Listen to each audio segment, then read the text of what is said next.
My name is Morgan. I'm 25. I work nights in an ICU, and according to my own mother, I'm a leech. She didn't say it in a fight in the hallway or whisper it under her breath. She said it standing at the head of our Christmas table, one hand on the carving knife, the other wrapped around a wine glass. To Morgan, she announced, looking right at me, our little leech. December is your last month under this roof. Time to finally grow up. The room went silent so fast I could hear the furnace humming in the basement. My sister stared at her plate. My stepdad cleared his throat and pretended to slice more ham that nobody wanted. Someone's kid asked what a leech was, and an adult laughed it off like it was a joke. Nobody said that's too far. Nobody said she pays for half this meal. They all just waited for me to explode, to cry, to beg. I didn't. I cut a piece of ham, swallowed it, passed the lump in my throat, and said the only words I trusted myself with. Pass the gravy. On the outside, I played along, nodded at the fake small talk, let the night crawl to an end. On the inside, something snapped into place. If they really thought I was just a leech, then losing me shouldn't hurt at all. So by the time that house went to sleep, I'd already decided exactly what I was going to pack, which bills I was going to end, and how I was going to leave without a single word. I just didn't expect who would show up at my new door the very next day, acting like nothing had changed.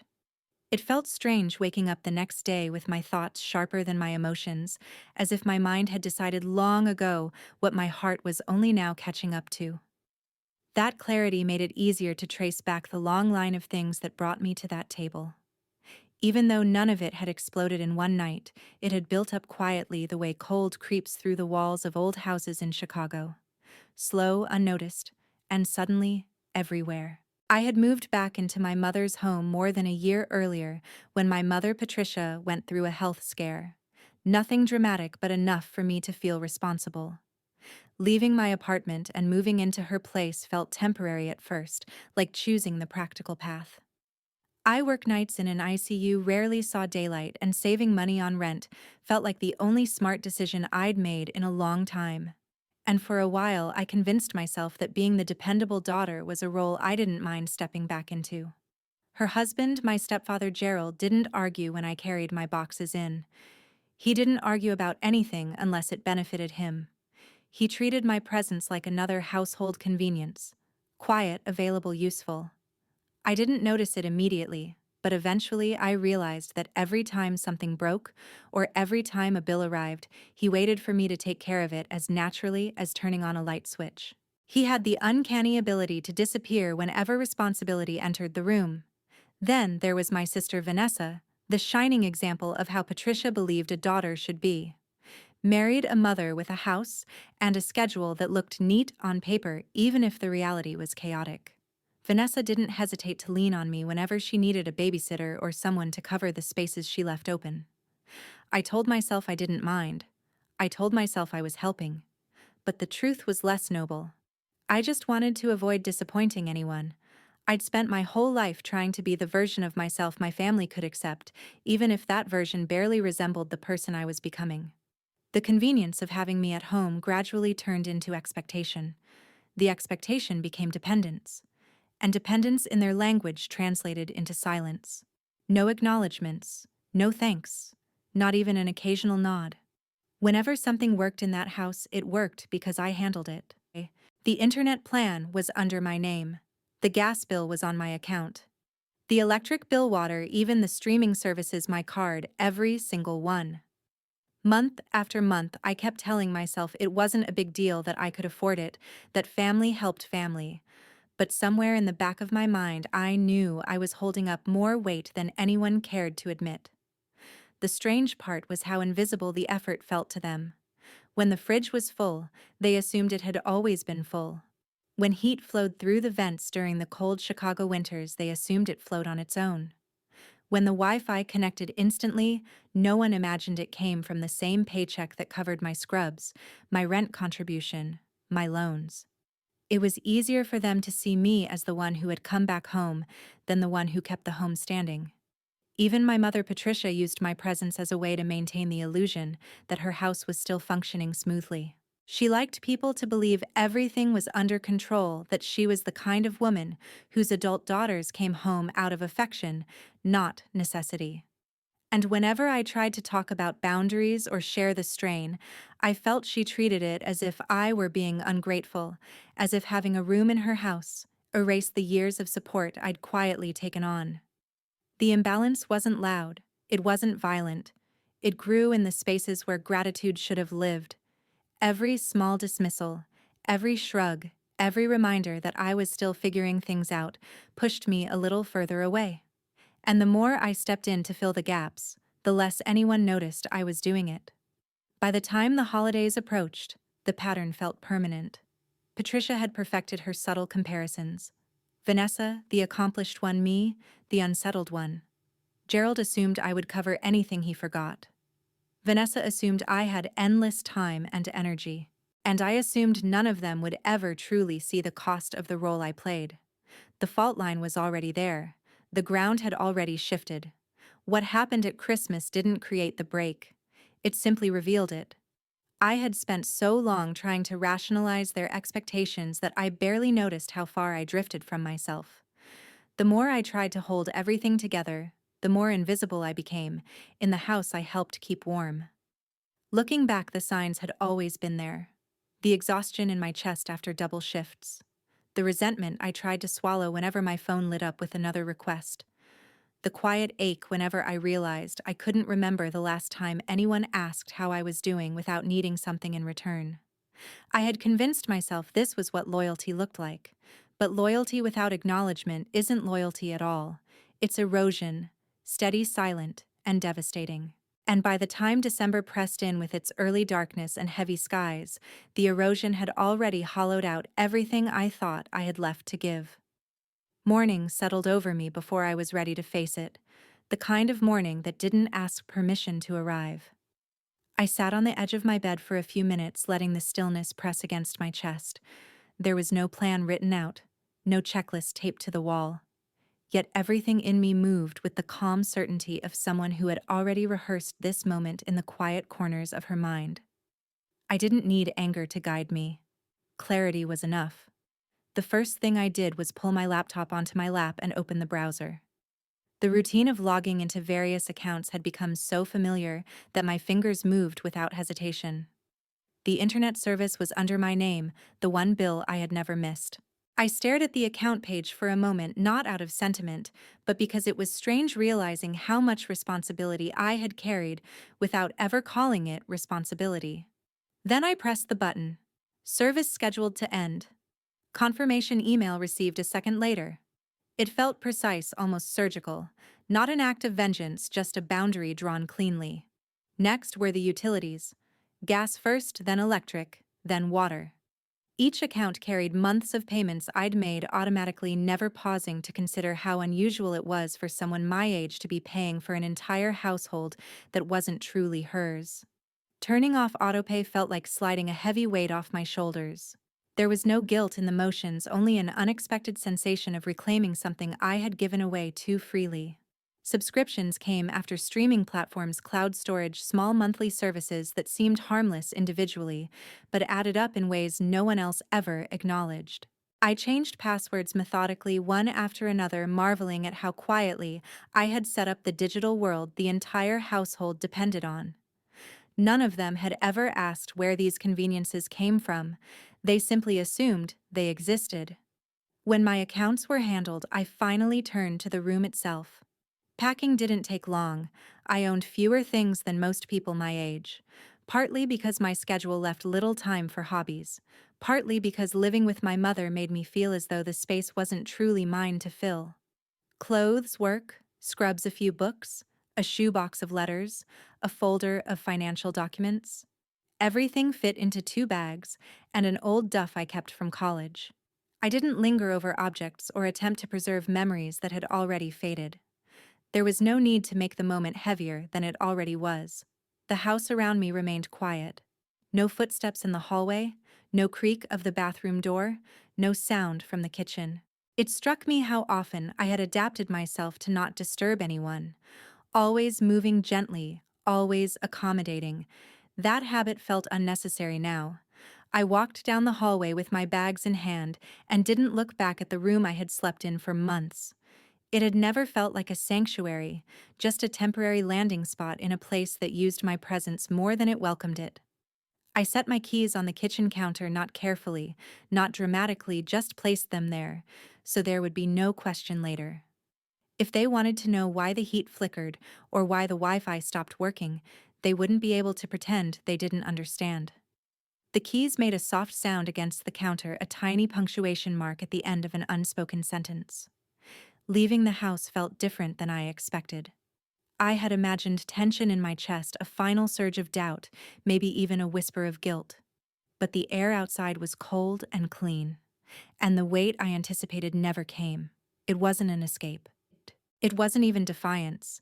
It was simply the next step in a truth I had already accepted, that I couldn't keep living in a place that saw me as a placeholder rather than a person. I loaded my bags into the backseat of my car. The engine started without hesitation, humming in a way that felt reassuring. The streets of Chicago were quiet, the kind of quiet that usually made me feel small. But today, it felt like space. Room to breathe, room to think, room to exist, without being measured against someone else's expectations. As I pulled away from the house, I didn't check the mirrors for a final glimpse. The life behind me wasn't something I needed to memorialize. The only thing that mattered was the path ahead, however uncertain or imperfect it might be. And for the first time in a long time, the uncertainty didn't scare me. When I reached the small apartment I'd secured earlier in the week, I carried my bags upstairs one at a time. The stairwell smelled like dust and old paint, but it felt honest in a way the house I'd left never had. I unlocked the door, stepped inside, and set my things down on the scuffed wooden floor. It wasn't much, but it was mine. Every crack, every imperfection, every inch of space belonged to me and no one else. There was no need to declare anything or assign meaning to the moment. Standing in that quiet apartment, I simply allowed myself to exist without carrying anyone else's weight. And for now, that was enough. The evening settled in quietly, the kind of quiet that doesn't ask for permission, just spreads itself across the walls until it becomes part of the air. Standing in the middle of my new apartment, I realized how unfamiliar the silence felt. Not uncomfortable, just different, like discovering space I hadn't known I needed. There were no footsteps overhead, no clatter in the kitchen, no murmurs as drifting down a hallway, just the soft hum of the radiator struggling against another cold night in Chicago. I sat on the floor with my back against the wall, letting the emptiness of the room wrap around me. The place wasn't much.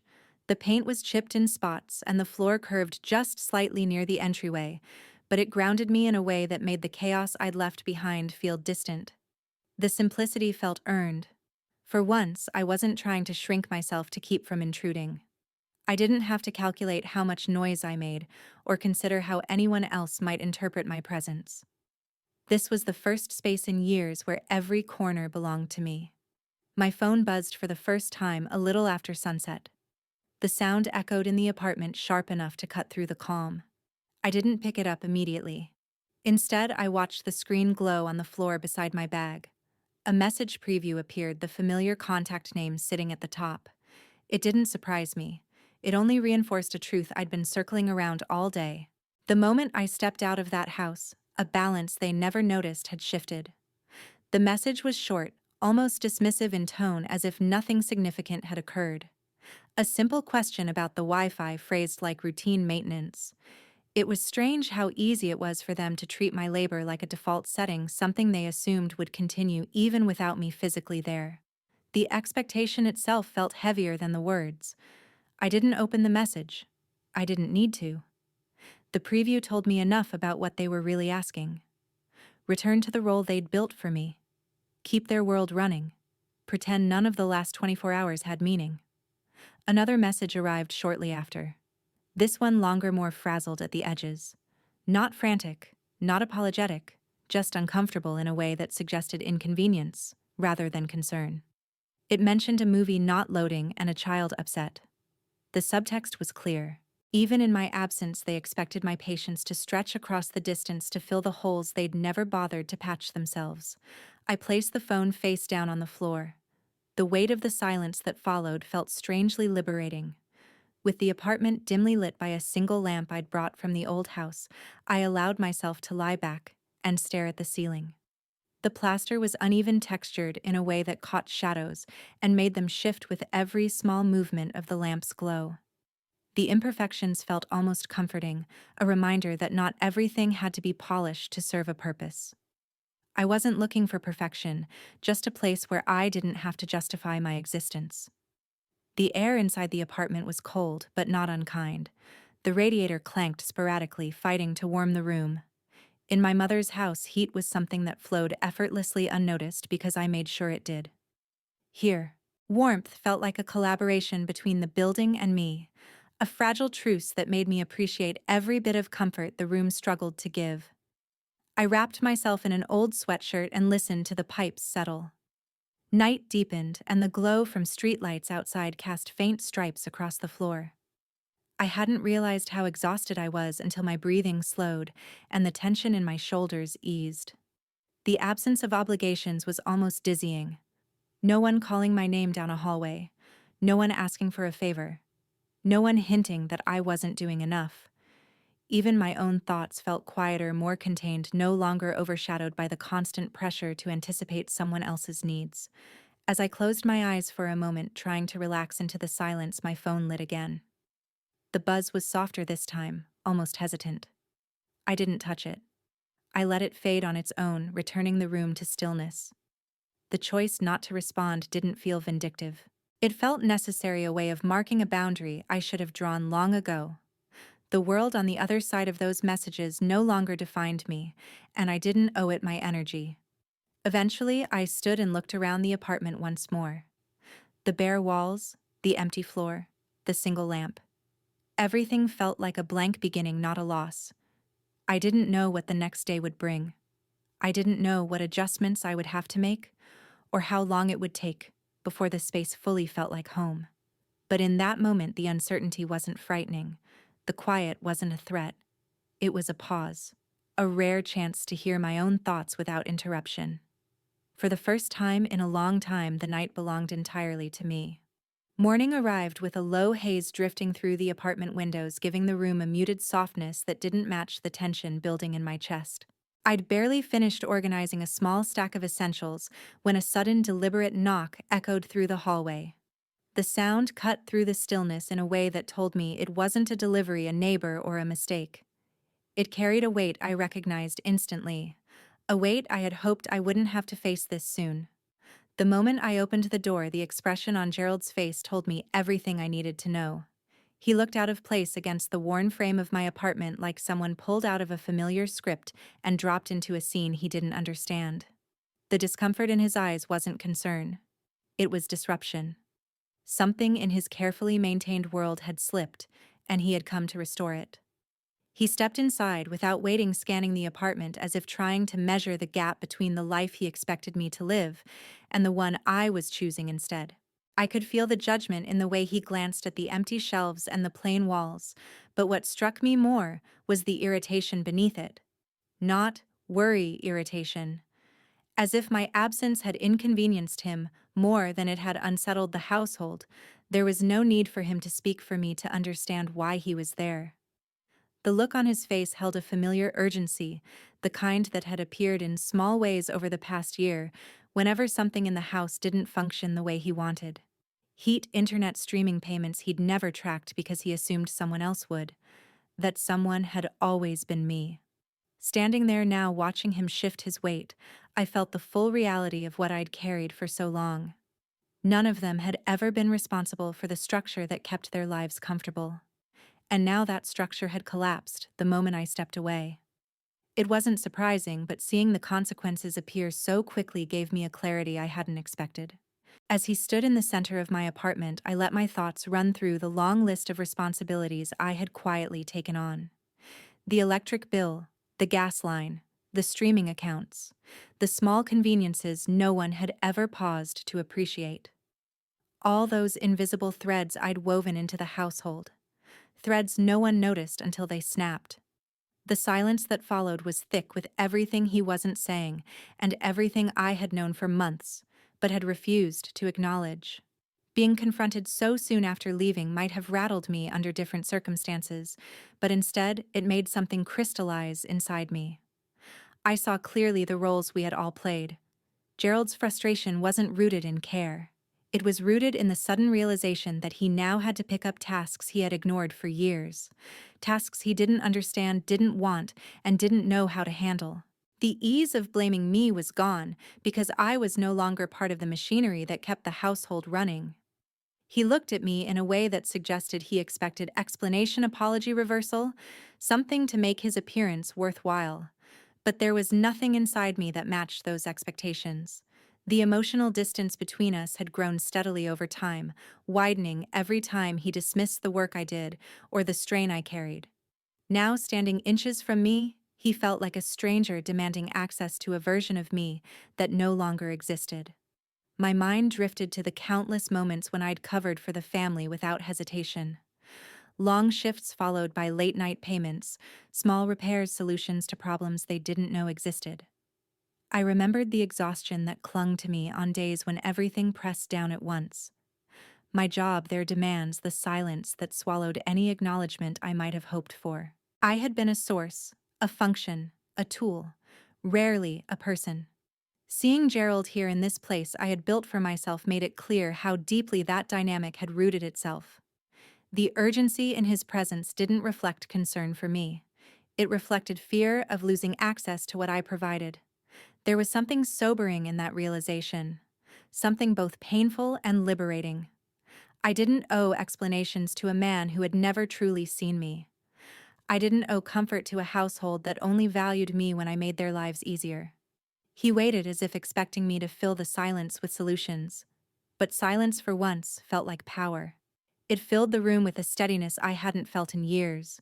Without raising my voice or justifying a single decision, I let him stand in the truth of what my absence meant.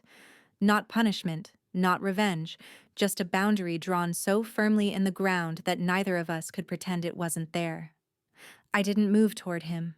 I didn't open the door wider. I didn't offer anything to soften the moment.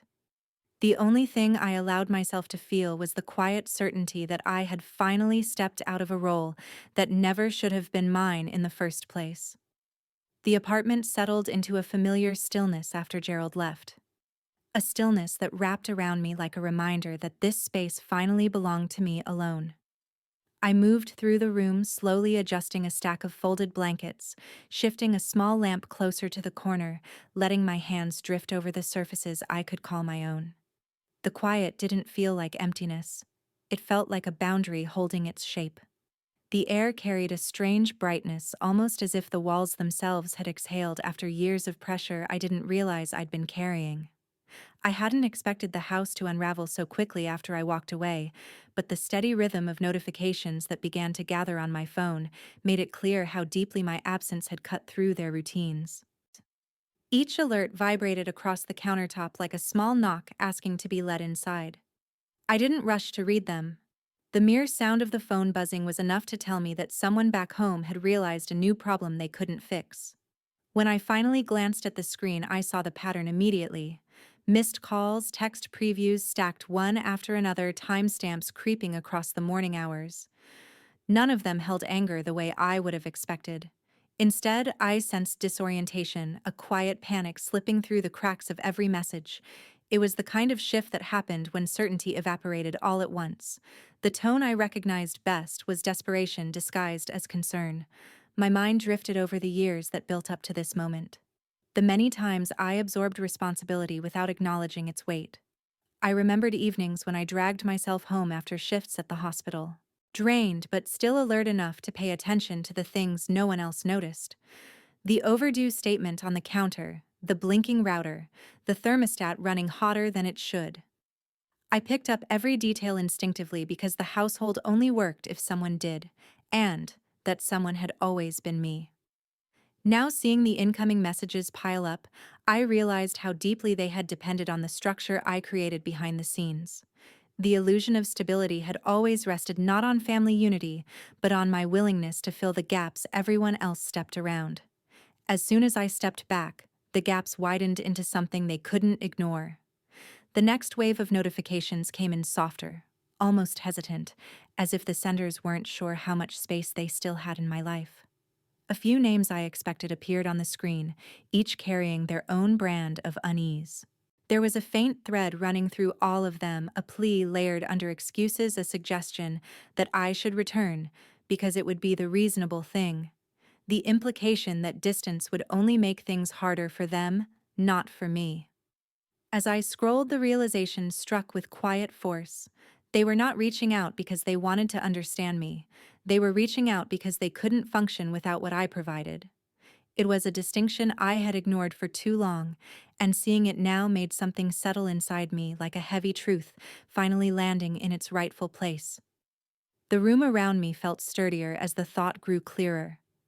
I wasn't responsible for the consequences they now faced. I wasn't responsible for fixing the aftermath of decisions they made without considering what it cost me. I wasn't responsible for soothing the discomfort that came from being confronted with their own neglect. What they felt now wasn't grief, it was loss of convenience. The more the messages came in, the more I sensed a shift I hadn't allowed myself to name before. My pulse didn't quicken, my chest didn't tighten. I didn't feel the familiar pull to smooth things over. Instead, I felt a widening distance that didn't hurt. It studied me. This wasn't retaliation. It wasn't even anger anymore. It was clarity. The kind that forms when a person steps outside the structure that wants to find them and realizes how small that structure actually was. I knew I would keep receiving messages, maybe even more frantic, but none of them had the power to undo the boundary I had drawn. The phone buzzed again, vibrating against the countertop in a steady rhythm. I let it ring. I didn't need to read every word to understand what they were asking. The household was unraveling, the roles were collapsing, and the silence on my end was louder than any argument I could have offered. I stepped away from the phone, letting it buzz unanswered while I pulled open a window to let in a breath of cold air. The breeze slipped into the room and carried a quiet sharpness that reminded me why I left. It reminded me that not every call demanded a response, not every plea required a return, and not every crisis belonged to me. The messages kept coming, but the distance between us had already settled firm and unshakable. For the first time, the weight wasn't on my shoulders. The consequences were landing exactly where they belonged. Time kept moving after everything broke. I went to work, came back to my small apartment, paid my own bills, and built routines that belonged only to me. The house in Chicago where I grew up became just another address, not the center of my life. The fallout followed by mail. Envelopes showed up in my mailbox with my name stamped across the front, listing balances for gas, electric, and services I had set up for a family I no longer lived with. One letter came from the property management company for my mother's rental. Utility shutoffs and unpaid amounts were now a problem for the lease. My name sat in the middle of the page as the primary account holder. I had left the house, but on paper I was still tied to it. If I wanted a clean future, I had to cut those strings. That was when my Aunt Judy stepped in. She had always stayed at the edge of family drama, seeing more than she said. Now she was the first person to reach out without asking me to come back or fix anything. When Aunt Judy came to my apartment, she brought a folder full of copies and notes. She had already called the landlord and the utility companies. At my small table, she laid out every page with my name on it and calmly explained what needed to be done so I could walk away without debt or damage. For the first time, someone treated my situation as something unfair to me, not as an inconvenience to everyone else. Signing the forms felt heavier than I expected. With every signature, one more thread tying me to that house loosened. I was not erasing the help I had given. I was ending the assumption that it would never stop. News about the old house reached me in fragments. Aunt Judy mentioned that the landlord refused to renew the lease without a bigger deposit after the utility trouble. My mother and Gerald had to move into a smaller place they could actually afford. Vanessa picked up extra hours and arranged childcare that did not depend on me.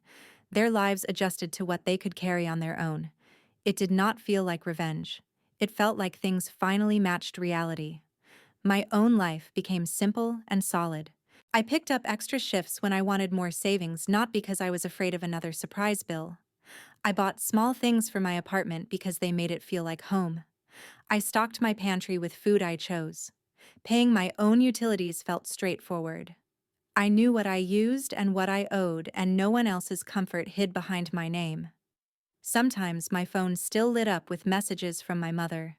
Some tried to soften the past as if careful wording could rewrite what was said at that table. Others leaned on guilt and history. I read them less and replied, even less. Distance did not erase the years between us, but it finally put a limit on what those years could demand. The word that split everything open stayed with me for a while. Leech. It sat in the back of my mind, sharp and ugly. But as my days filled with choices that were finally mine, the label started to fall apart. It did not match the facts. It fit the people who needed a story where I was the problem. One night, sitting at my own table with a simple dinner and a few notes from work, the whole thing finally came into focus. This was never just about heat Wi-Fi or whose name appeared on which bill. It was about who gets to define the value of your effort while standing on top of it. It was about how quickly people call you selfish the moment you stop letting them take without limit. If there is a lesson in all of this, it is that being needed is not the same as being respected. Carrying your family does not mean you owe them your future or your silence. Sometimes the clearest way to protect yourself is to stand up from a table where you are fed blame instead of gratitude and walk away without apologizing. I did not plan anyone's hardship. I did not sabotage their life. I simply stepped out of the space where I had been absorbing all the consequences. The house adjusted to my absence because it had to. I adjusted to my freedom because I finally chose to. They learned what life looked like without the person they once called a leech. There is a quiet, devastating irony in calling someone a leech when that person is the very bloodline keeping your household alive. Morgan's story isn't just about bills or household chores. It's about the invisibility of labor when it is done by the person we have decided to undervalue. Patricia and Gerald didn't just lose a daughter and a stepdaughter, they lost the architect of their comfort. They had become so accustomed to the lights turning on, the internet connecting, and the heat flowing that they mistook Morgan's effort for magic, or worse, for entitlement. They believed the house ran itself, and in their arrogance, they decided the person keeping it running was a burden. It's a painful realization many of us face sometimes. The people who claim to love us are actually just loving what we do for them. They love the convenience, the safety net, the silent problem solving. But the moment we ask for respect or simply stop over-functioning, that love turns into resentment. Morgan's decision to walk away wasn't an act of cruelty. It was the ultimate act of self-respect. When she turned off the autopay, she wasn't punishing them. She was simply returning the responsibility to where it belonged. She forced them to face the reality of their own lives, a reality she had been shielding them from for years. There is a powerful lesson here about the difference between being needed and being valued. Being needed is a transactional state. It means you are useful. Being valued is relational. It means you are seen. Morgan was needed, but she was never valued, and staying in a place where you are only needed will eventually hollow you out. If you are currently the invisible pillar of your family holding up the roof, while everyone else complains about the view, let this story be a reminder. You are allowed to set the weight down. You are allowed to let the bills fall where they may. You are allowed to be more than a utility provider for people who refuse to acknowledge your humanity. Walking away doesn't mean you don't care. It means you care enough about yourself to stop setting yourself on fire to keep ungrateful people warm. I hope Morgan's story gave you some courage today. If it did, please share your thoughts in the comments. Have you ever had to step back and let the chips fall? How did it change you? And as always, tell me where you're watching from. I love reading your stories and connecting with you. Until next time, remember, your generosity is a gift, not a debt you owe to anyone.